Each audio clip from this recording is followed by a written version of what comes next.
Watauga Arts Council with your host, Cherry Johnson, serving arts in Watauga County for more than 30 years.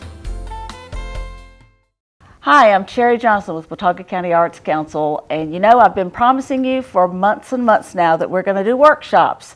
And we did do one last fall. We did Jody Bargerstock's Alcohol Inc. workshop. It was kind of our get your feet wet time. And so now our feet are wet, and so we're ready to roll. And so we are excited to announce a whole bunch of workshops beginning right now, starting almost immediately. And this will not stop. This will continue ongoing. We intend to just keep rolling the workshops out. One of the very first ones that we're going to be starting with is being done with the man that's with me today. If you know Arvil Sale, you know he's probably involved with kids a lot of times, with scouts and with school and teaching and all of that kind of thing. And one of your specialties, especially in the summertime, is handicrafts of various sorts. Yes, I go to camp in the summers, and I'm in charge of an area that includes basketry, wood carving, leatherwork, metalwork, Indian lore, just a lot of different things. And so I've been kind of interested in crafts for a long time. So our first workshop that we're going to kind of roll out here is one that really appeals to maybe people 12 years old and older. Right. We're going to be using a round loom. I'm creating these. And we're going to create toboggans or beanies and this round loom knitting is an old craft, probably back as far in pioneer times. Somebody figured this out, and it allowed when a child became 3 or 4 years old and could handle repetitive kinds of things, they might need a pair of socks, and so they might be knitting their own socks.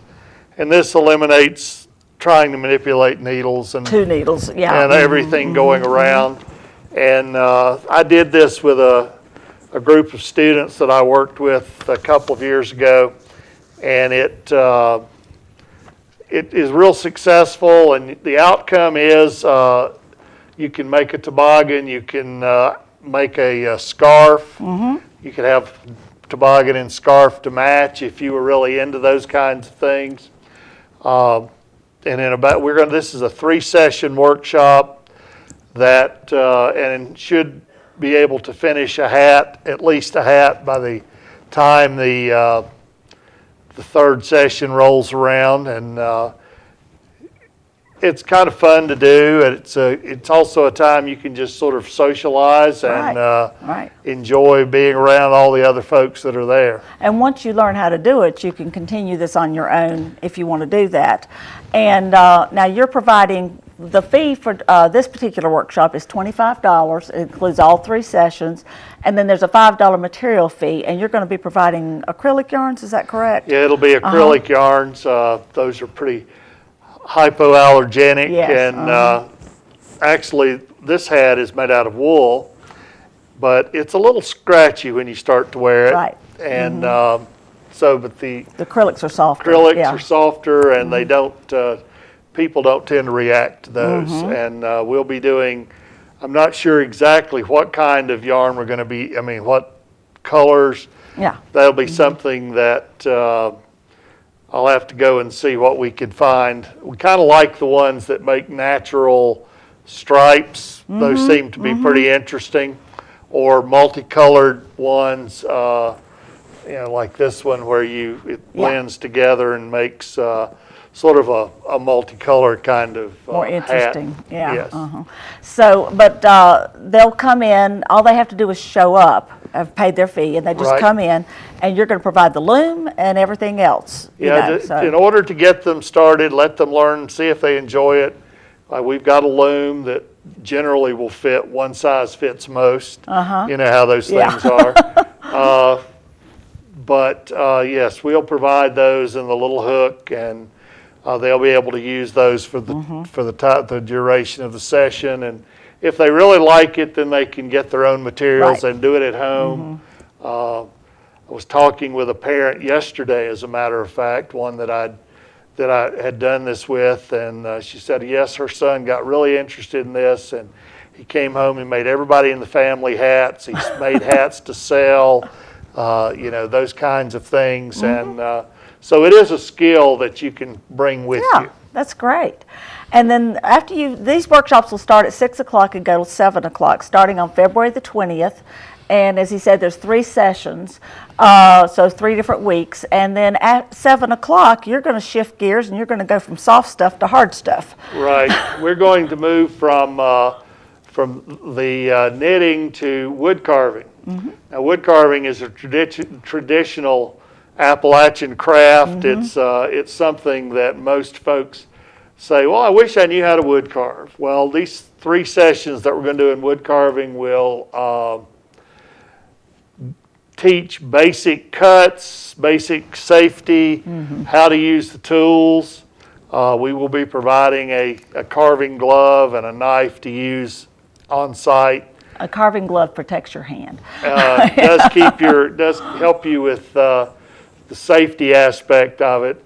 And we'll be doing a lot of different things. I think probably, and this is kind of a project that once you learn how to do that, the carved flowers make kind of an interesting, mm-hmm.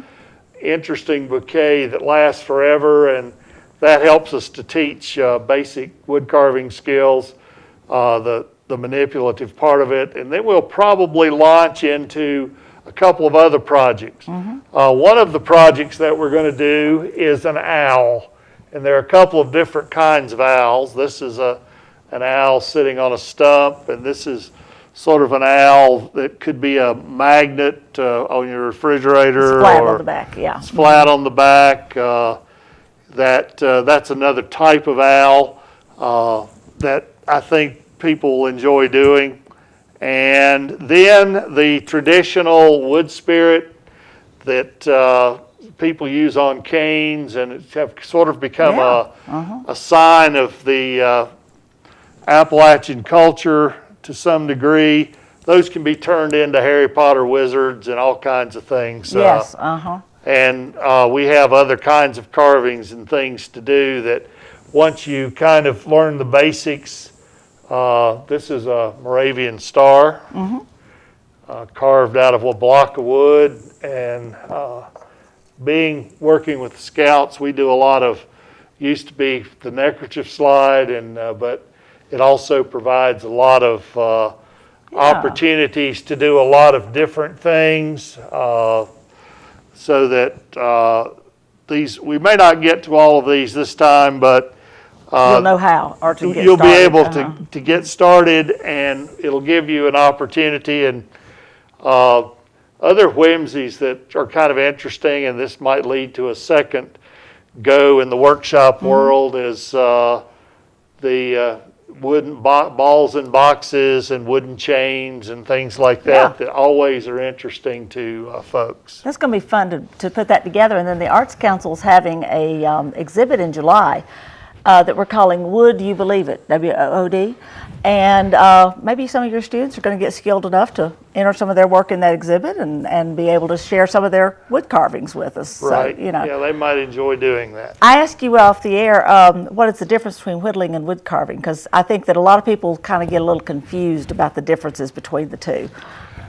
Well, the way I view it, whittling is, and if you ask a mountain man, this is also whittling. But whittling is you tend to, or when we do it around the campfire, you pick up a stick and you take your knife and you whittle away from yourself, and you make lots of wood chips, and you might make a toothpick, or you might carve the end of your hot dog stick or something like that. And wood carving tends to be, you have a project in mind. When I started with this block of wood, it was a square, straight piece of wood, and so I looked at it and I said, and I want to make an owl out of it, so what do I need to take away? And I had a specific goal in mind, so I think that's really the kind of the difference between whittling and wood carving is, when I start whittling, you never know what you're going to come out with. When you start wood carving, you generally have some idea of where you want to go. Okay. That makes sense. And it leads to more fine art kinds of things. And you see lots of bigger objects, people who carve ducks, or people who carve birds, or people who do whimsical people or whatever. And so you really specialize. But what we're going to do is kind of give you some skills, because wood carving is one of those activities you get better at it the more you do it, and you try things. You might not, I admittedly, when I was teaching myself to carve years ago, I picked out something and I did it several times until I was satisfied with it, and then I moved on to the next thing. Right. And over the years, it's kind of developed into a different frame of reference. Right, and you're going to start them out on projects that are achievable, that are something they can accomplish in the 3 weeks that you're going to be teaching. Oh, yes. So, yeah. Yes. So that way, this will be a $60 fee, but it will include the use of Arvil's tools, and you'll also have your wood provided for you as well. So there's really nothing you have to bring with you. You just show up and enjoy the class. And then if they decide they really want to do it, you'll help them figure out what tools they want to have and how to get those tools and so forth. Yes. But it gets something that you can give. This is a lot of the workshops we're offering are giving you an opportunity to try on something, see if it fits you. Do I like wood carving? Do I want to do this more, or do I want to just do it one time for 3 weeks and then say, I'll do something different? So it just depends on each individual as what you're going to like. And so we're going to have a lot of things you can pick from. Let me quickly tell you, we're also going to have a class in drawing with Catherine Marks. This will be an ongoing class that will work for 8 to 14-year-old children. And so you'll pay by the month and just keep coming every month as long as you want to do that. Joanne Pippin is going to be offering 3 workshops. 2 of them are for artists. One is about how to keep up with your inventory, record keeping for artists, and the other one is making digital images from paintings, because artists have to have digital copies of their work these days to be able to email out samples and that kind of thing, to put on Facebook, to put on their website, all kinds of reasons to have digital images. And so she's going to show you some skills about that and how to make those look much better. She'll be teaching how to paint flowers and watercolor. So if you've been wanting to try watercolors, this would be a great chance to get started in watercolor, and specifically with flowers as a topic. And then Susan Farrow is going to be teaching Art and Soul, Connecting to Your Deeper Self, which is kind of an experiential involving both yoga and expressive arts and all kinds of techniques with that. And then Pat Morris is going to teach you how to make garlic baskets, little small baskets. I'll be bringing those in to show you later. And then after you've taken Arvil's class on knitting with the round loom, you might want to try with needles. Donna Levitt is going to be teaching beginning knitting with needles, and her class will teach you how to make a headband, but you're going to learn several different stitches in the process, so you'll have some variations along the way as you're doing it. So it's a great chance, and actually as I put this list together, I had 4 or 5 more artists that contacted me with more classes they're going to be offering, so I'll be coming back with many more. But Arvil, you're going to be the very first one. They got to get signed up pretty quick. Right. Yeah. February the 20th is not far away. It's really Tomorrow is February the 1st. So go ahead and give the Arts Council a call and get your name on the list. Go by, and would be wonderful to have a good full class. It's fun to get together and end up with and see what you can make, because I know that this is something you can do. Right, anyone can do it. If they want to do it, they can do it. Right. Yeah. And you can sign up by either calling us, as he said. You can come by the Blue Ridge Art Space. We'll be happy to sign you up. And then also you can go to our website, watauga-arts.org, and you can sign up online. So you don't even have to come out if you don't want to. But you definitely want to be there at the Blue Ridge Art Space. Now remember, we're located at the corner of Shadowline and State Farm, which is very easy to get to in all kinds of weather.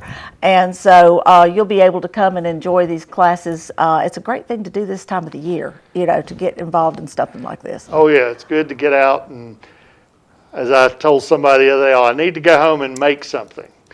Because you can only sit and watch so much TV, play so many video games. Especially when, like for the students, they've been out of school now for several days, and mom and dad are saying, well, now what can I do? What can we find for them to do? Because they're getting bored.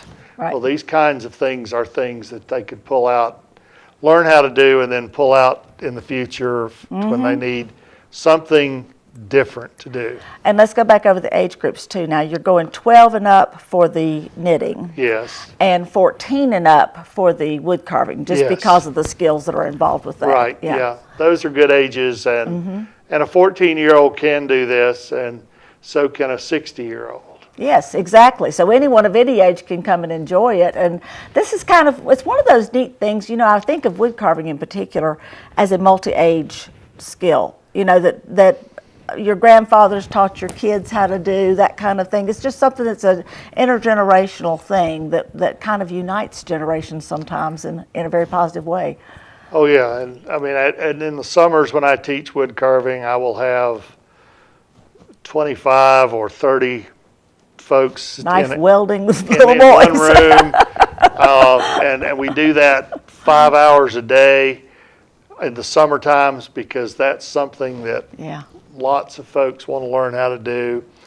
And I understand there is a wood guild here, or a wood carving group that meets over at the Cove Creek Seniors Community Center on Tuesday mornings, where folks get together and they pick out projects and just carve. So wood carving is something that a lot of people enjoy, and a lot of the magazines I get, a lot of times it'll feature someone in there. Well, I started carving when I retired, and now I do this, and I'm teaching classes, and of course they've written an article for the carving magazine, or they've been the subject of an article, because they've advanced their skills. So starting early is a good thing, but it's never too late. Right. If you've always wanted to wood carve, this would be a good place to start. It certainly would. And also, I was thinking about it, Arnold, that the cost of taking this class in weaving or knitting these beanies or toboggans is not far from the cost you'd expect to pay for a pre-made thing, but you've made it yourself. Right. And then you can make multiple ones. And so it's a really cool thing to be able to wear something that you made, and to be able to say to folks, thank you, I made it myself. And then give it away as gifts, that kind of thing. So this is really something that'll be valuable to people on an ongoing basis as well. Well, I think so. It's, for those of you who are old enough to remember, there was such a thing called macrame. I remember and that. Macrame is actually coming back a little bit from what I'm hearing, but we've been tying knots forever, and all of a sudden survival bracelets became real popular, and survival bracelets are nothing more than macrame. Yeah. Well, this knitting has been around forever. The round loom knitting went away. I'd never seen one until a few years ago when they started reintroducing those, and somebody was making them out of wood, and they were on the internet, and it was a little group out of Canada, and they were using them to make the little hats for the newborn babies at the hospital, the Girl Scout group. Right. And all of a sudden, then looms started appearing everywhere, and now you can get the plastic ones, and they're a whole lot less expensive than the wooden ones. And so it comes back. So knowing crafts and crafts you can share is a real important kind of thing. Yeah, this will get you started, and then we'll have more opportunities for you to learn other crafts as well. We've already been talking about other ideas of classes and workshops that Arville may be offering in the future as well, and other folks as well. Like I said, there's a whole bunch of artists that are already signed up to work with us, and more signing up every day. And so this is something you want to do. You want to become a regular at the Blue Ridge Art Space and come and learn lots of new skills and lots of new things. Well, it's always interesting wanting to learn new things. And it was real interesting. I saw a class, and I think the class is full now because I didn't see it until it was kind of late, but how to carve wooden bowls and spoons and things like that. Well, not that I plan to do that as for a living, but I've always wanted to know how to do that, so that, so it's always wanting to expand your your toolbox, I guess. And give you something to do besides, like you said, video games or watching TV. So I really hope you're going to come and become a part of this. Come and get involved with a lot of things we do at the Art Space. There's lots of really cool things happening all the time. It's a cool place to be. And so come and check it out, watauga-arts.org for this and so much more. Watauga Arts Council with your host, Cherry Johnson, serving arts in Watauga County for more than 30 years.